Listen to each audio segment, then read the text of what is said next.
Hello, fight fans, and welcome to another edition of Monday Night Fight Talk. As always, I am your host, Dylan Brewski.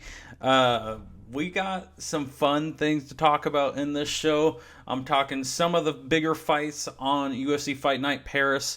I'm talking about what's next for everybody in the co-main and main events of that night of 2 nights ago. Or 2 days ago, actually. It was in Paris, so it was actually during the day over here. And then also some UFC 279 predictions. First up, the matchup I want to talk about, the first fight of the main card, Nathaniel Wood taking on Charles Jourdain. This was a really fun fight, just as I thought it would be. But man, Nathaniel Wood has been absolutely fantastic in his 2 fights back from being on the long layoff. Moving up a weight class to face a guy like Charles Jourdain, who is such a tough matchup for a lot of people. He really used his grappling to his advantage, he being Nathaniel Wood, and was able to get the decision victory, very decisive victory.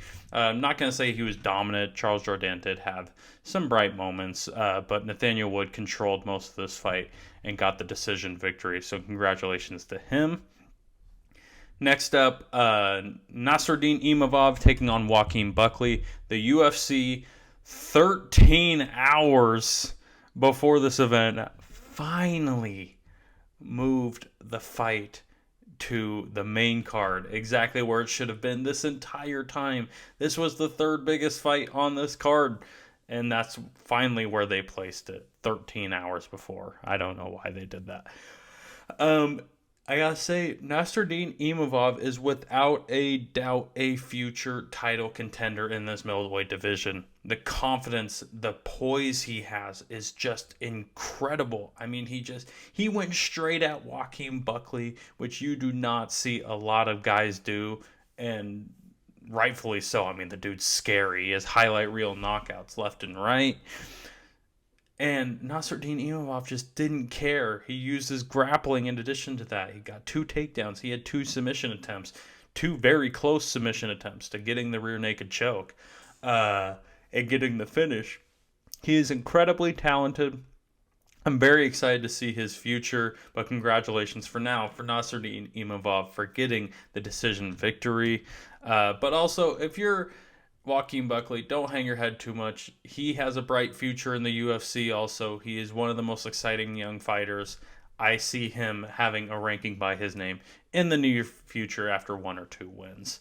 In the co-main event, Robert Whittaker taking on Marvin Vettori. Number 1 versus number 2 in the middleweight division. What a performance by Robert Whittaker.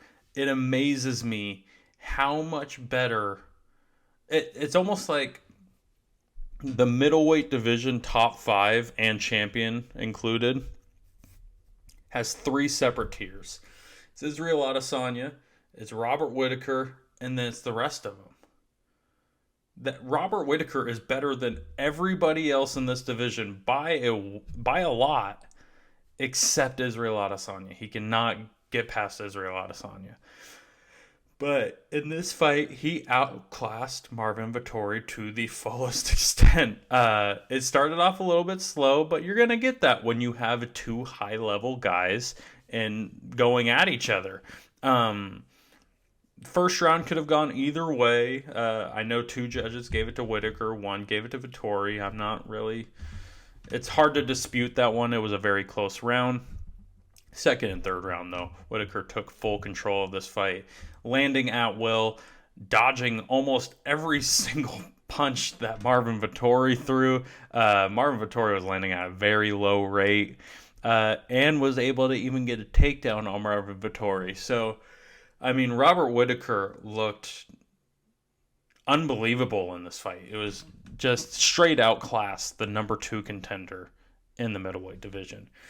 Next up, the main event of the evening, Cyril Gane versus Tai Tuivasa. This fight was absolutely incredible. I thought this fight would be a little bit slow. I thought Gane was going to point his way to a victory, but I think Gane wanted to make a statement in this fight. Tai Tuivasa really pushed forward in this fight, and ultimately that was kind of his detriment, but it was also what he needed to do to get the win. If he would have stood back and waited for Cyril Gane to come in, we would have had a Izzy versus Yoel Romero repeat, or a Carla Esparza versus Rose Namajunas repeat. It would have just been a snooze fest. But Tai Tuivasa did what he needed to do to try to get the victory. He did come very close at one point. He rocked Cyril Gane hard with a left hook. And at the end of the day, though, Gane was just too technical in this fight. He's so quick and was just better on this day. I mean, that was really the most of it. Landing absolutely brutal body shots. Tai Tuivasa just almost couldn't take anymore and was just landing at will. I mean, Cyril Gane was just so good in this fight. But now I'm going to get into what I think is next for the 4 participants in the co-main and main events. First off, Marvin Vettori. I feel there's a few routes you can go with Marvin Vettori. I know Jared Cannonier was looking for a fight. He had a fight versus Sean Strickland. Sean Strickland had to pull out due to an infection in his finger. If Jared Cannonier is willing to wait for Marvin Vettori, I could definitely see that being a possibility. One that I see a little bit less of as a possibility, but still something that could happen. I know Darren Till is looking for a fight. I don't know if Darren Till will get a top 5 contender like Marvin Vettori, but they do have a little bit of history, so I could definitely see that being a factor in putting those two together. But more than likely, I feel like Marvin Vettori versus Jared Cannonier is the fight to make. Next up with Robert Whittaker, very tough position. He's lost twice to the current champion. I think he's going to need to string some wins together before he gets another title shot. There's 2 routes I see for Robert Whittaker. If he wants to stay at middleweight, get a big name fight, Paulo Costa. I know Paulo Costa is a little bit farther down in the rankings. He's, I believe, number 6 right now. But still, Robert Whittaker has beaten every other person in the top 5. Paulo Costa is the highest ranked guy he hasn't beat yet. So I think that's a possibility. Plus, or if he wants to move up to light heavyweight, there's a contender right now looking for a fight that doesn't have one. And that's Jamal Hill. I think that would be a very fun fight, having Jamal Hill and Robert Whittaker go at it. I think both options would be very fun. But I kind of lean more with the Paulo Costa and Robert Whittaker, what I think is going to happen personally. And now for the main event, Tai Tuivasa.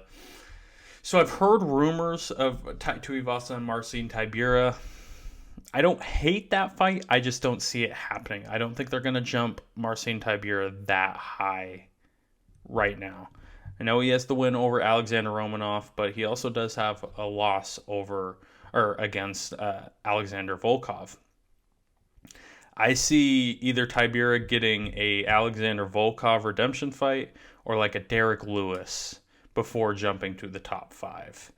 Because I don't think Tai Tuivasa is going to drop out of the top 5 of these rankings. With Tai Tuivasa, though, going back to him, I would love to see Tai Tuivasa versus Tom Aspinall, but I don't think Tom Aspinall is going to be back anytime soon. His injury is very serious, so I think he's going to be out for a while.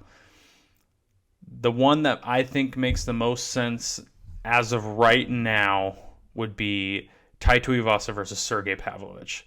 2 guys who have beat Derek Lewis. They're going to be very close in the rankings. I imagine that Tai Tuivasa is going to drop one and Curtis Blades is going to gain a spot.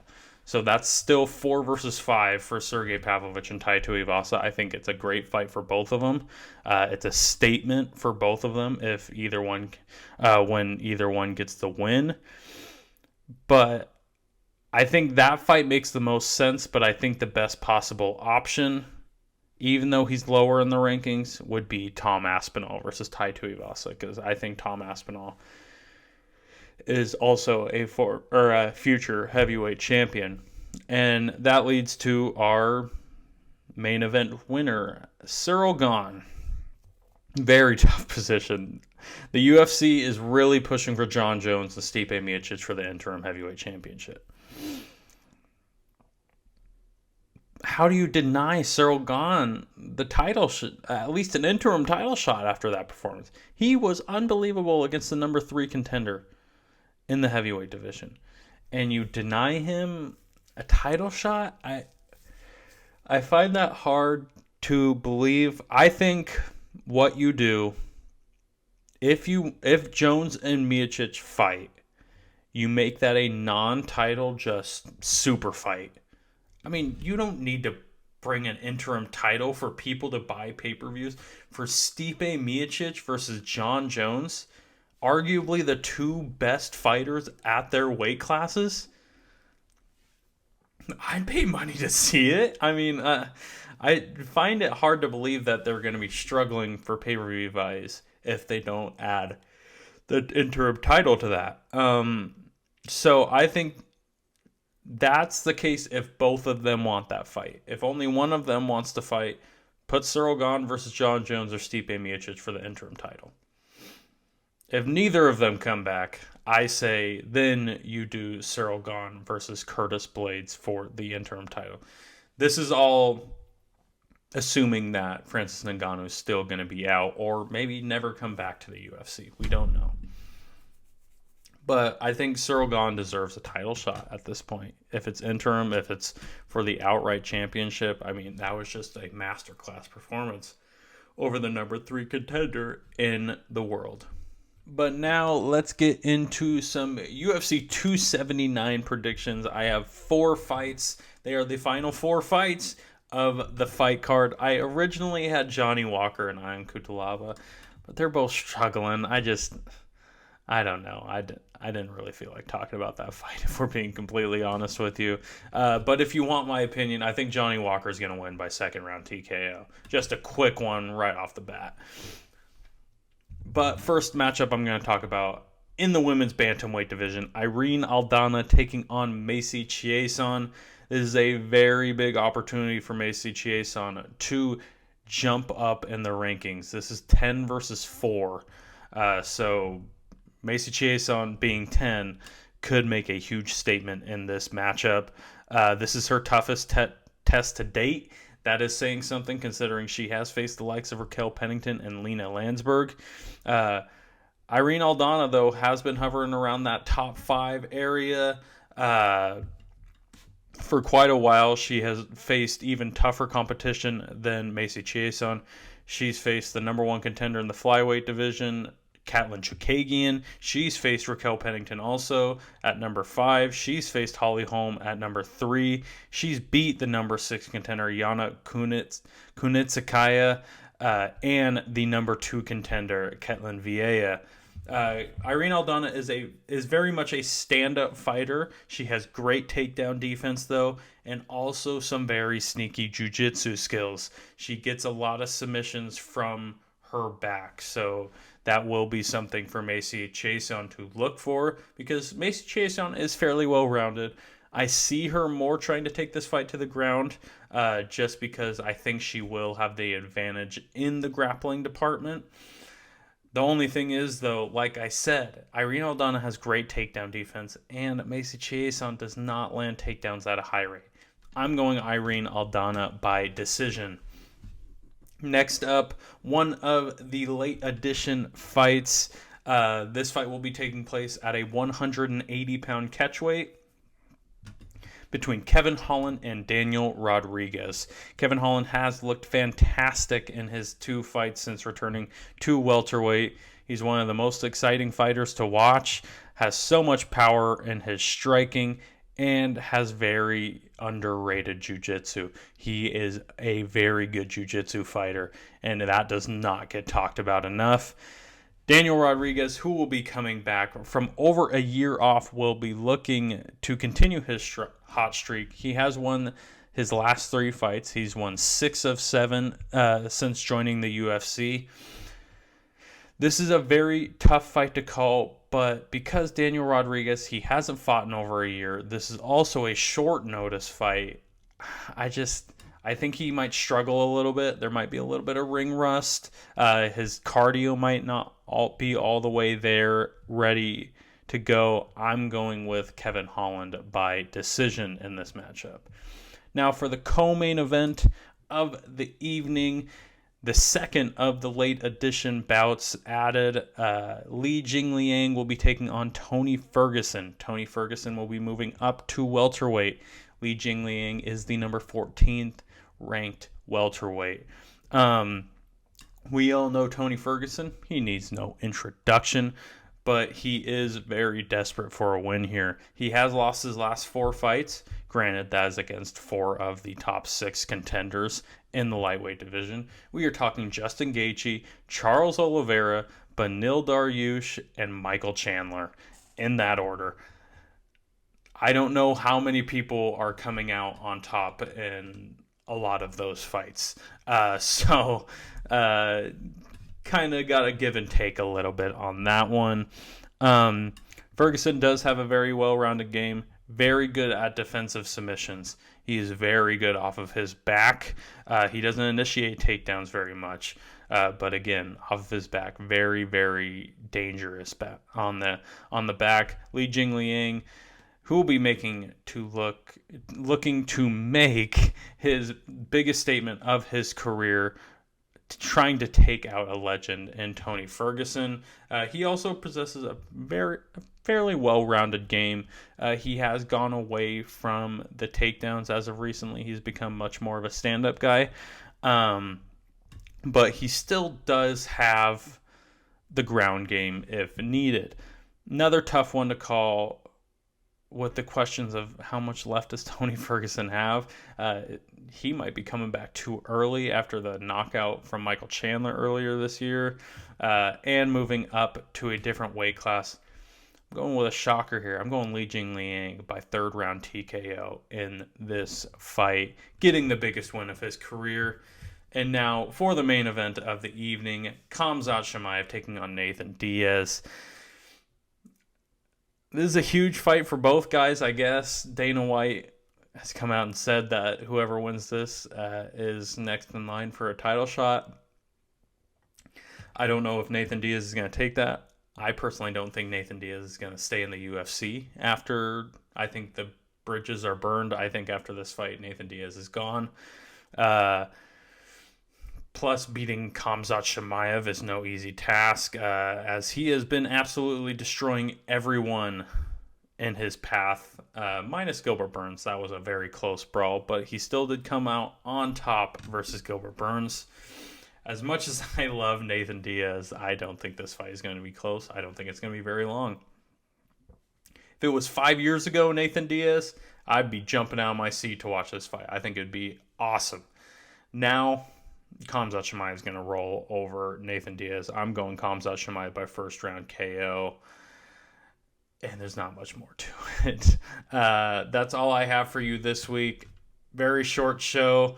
Nonetheless, I hope you all enjoyed. You can find me on Instagram at Monday Night Fight Talk. Find me on Twitter at MN Fight Talk. For all MMA needs, please DM me, comment on my videos.